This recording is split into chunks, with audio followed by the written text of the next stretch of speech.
Banyak orang menyangkut pautkan angka 666 dengan sesuatu yang menyeramkan. Salah satunya mengaitkan angka ini dengan setan, atau juga sebatas mengingatkan kita tentang film horor yang pernah ditonton. Ada yang mengatakan bahwa angka 666 terkait dengan Kaisar Nero yang jahat yang memerintah saat kitab Wahyu diturunkan. Apa sebenarnya makna di balik angka yang selama ini menjadi pertanyaan besar bagi manusia? Benarkah arti angka 666 sebagai angka setan? Saksikan fakta Alkitab berikut ini.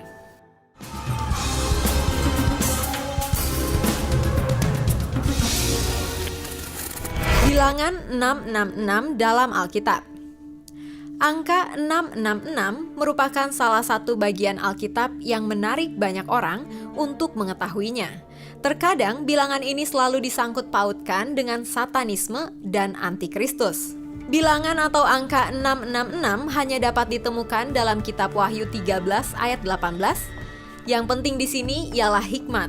Barang siapa yang bijaksana, baiklah ia menghitung bilangan binatang itu, karena bilangan itu adalah bilangan seorang manusia, dan bilangannya ialah 666. Secara khusus, Wahyu pasal 13 menulis tentang adanya dua binatang. Binatang pertama, ayat 1-10, menunjuk pada antikristus yang akan muncul sebagai pemimpin dari gabungan bangsa-bangsa di akhir zaman untuk melawan Allah. Sementara binatang kedua, ayat 11-18, menunjuk pada asisten dari antikristus. Binatang kedua inilah yang akan mengadakan tanda-tanda mukjizat untuk melancarkan penyembahan bagi binatang pertama, antikristus.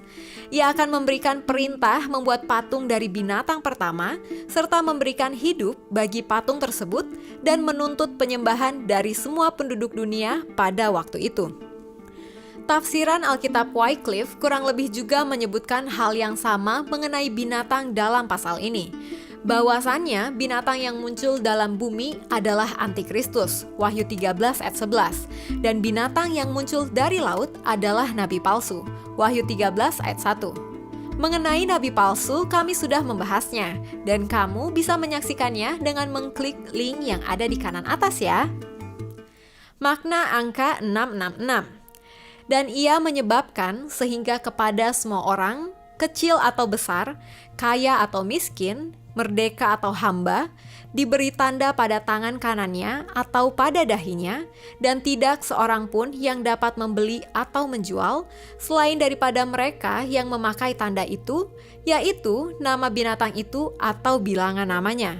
Yang penting di sini ialah hikmat. Barang siapa yang bijaksana, baiklah ia menghitung bilangan binatang itu. Karena bilangan itu adalah bilangan seorang manusia, dan bilangannya ialah 666. Wahyu 13 ayat 16-18. Ayat ini dipakai untuk menjadi dasar bahwa angka 666 adalah antikristus. Oleh karena itu, pentingnya untuk memperhatikan bahwa kitab Wahyu bisa diterjemahkan secara simbol. Binatang dalam ayat ini memberi tanda di lengan dan di dahi, dan ini hanyalah simbol. Rasul Yohanes penulis Wahyu dan orang Yahudi mengerti arti tangan dan dahi adalah sebuah kultur dari referensi Ulangan 6 ayat 6-8, di mana Tuhan memberikan perintah bagi orang Israel yang harus diperhatikan dan mengikatnya sebagai tanda di tangan dan menjadi lambang di dahi. Tradisi Yahudi tidak mengerti hal ini sebagai penafsiran literal. Meskipun ada Yahudi ortodoks yang menggunakan aksesoris tefillin berbentuk kotak atau silinder yang isinya kutipan ayat dari kitab suci yang diikat di lengan dan dahi seseorang, sebagai simbol mereka mempunyai Taurat di tangan dan di dahi. Namun sebenarnya orang Yahudi mengerti ini bukan benda atau cap di tangan atau kepala, melainkan sebuah simbol bahwa hukum itu ada di kepala untuk diingat dan mempengaruhi pikiran, dan hukum itu ada di tangan untuk dilakukan. Bilangan 666 dalam Wahyu 13 ayat 18 bukanlah literal benda atau cap, melainkan ide atau sebuah pengajaran yang sengaja disebarkan oleh binatang tersebut untuk mempengaruhi orang agar tidak percaya Yesus atau menolak Yesus, dan hal ini adalah pengajaran sesat yang mempengaruhi cara berpikir, tanda di dahi, dan bertindak, tanda di tangan. Hikmat memahami tanda 666. Sekali lagi, Wahyu 13 ayat 18 dapat disimak bahwa yang penting di sini adalah hikmat. Hikmat yang dimaksud adalah kepekaan rohani untuk melihat tanda 666. Dalam aksara atau manuskrip lebih awal, angka ini ditulis dengan simbol alfabet Yunani, Chi, Chi, Sigma, dan jika digabung cenderung dapat dilihat angka 666. Tapi di satu sisi dari huruf ini juga terdapat simbol Kristos. Dalam kitab Wahyu, Antikris disebut binatang dan bilangannya ialah 666. Jika kamu mau tim jawaban membahas khusus mengenai Antikristus, kalian bisa tulis di kolom komentar ya. Banyak penafsir percaya bahwa angka 6 merupakan angka manusia dalam Alkitab, dan angka 3 merupakan angka bagi Allah. Dalam Perjanjian Lama, angka 3 adalah simbol kekudusan dan lazim dihubungkan dengan Trinitas. Oleh karena itu, 3 angka 6 yang berjajar itu melambangkan seorang manusia yang telah menjadikan dirinya sendiri Allah, sebagaimana para kaisar Roma yang jahat ketika berkuasa di saat kitab Wahyu diturunkan. Jadi, sebenarnya angka 666 yang ingin ditunjukkan kepada kita adalah sebuah pengajaran yang menyerupai atau menyamar seperti pengajaran Kristus yang terlihat seperti Kristus padahal bukan dari Kristus. Angka 6 adalah angka manusia, sedangkan angka 7 adalah angka Allah yang merupakan bilangan sempurna. Kejadian 2 ayat 1-4, Keluaran 20 ayat 8-11, Yohanes 4 ayat 22.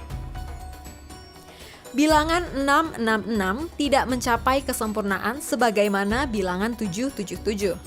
Bilangan 666 bukanlah chip, benda atau tanda, melainkan sesuatu yang mempengaruhi dan menyesatkan pikiran manusia dan mempengaruhi sikap manusia sehingga mereka mengira menyembah Tuhan, namun sebenarnya tidak. Sebagian dari mereka melawan Kristus secara terang-terangan dan sebagian dari mereka mengira menjadi anak Tuhan, namun sebenarnya bukan.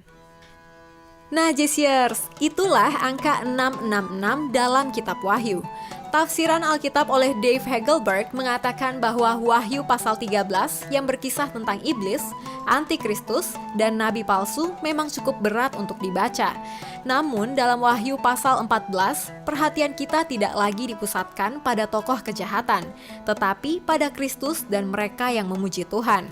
Kita sebagai orang percaya yang membaca pasal 14 dihibur dan dikuatkan karena Raja kita, Tuhan Yesus menang, dan Dia selalu beserta dengan umatnya yang setia dalam segala kesusahan. Demikian fakta Alkitab kali ini. Kalau Anda suka dengan video ini, silahkan di-like, share, dan komen fakta Alkitab apa lagi yang ingin kalian ketahui. Pastikan juga kamu sudah subscribe dan mengaktifkan tombol lonceng untuk notifikasi video-video terbaru dari Jawaban Channel. Bagi Anda yang ingin memberkati orang lain, Anda bisa mewujudkannya dengan cara mendukung Jawaban untuk terus bisa memberitakan kabar baik di Indonesia dengan berdonasi melalui link ini atau hubungi kami melalui WhatsApp di 0818 0803 9229. Terus saksikan Fakta Alkitab. God bless you!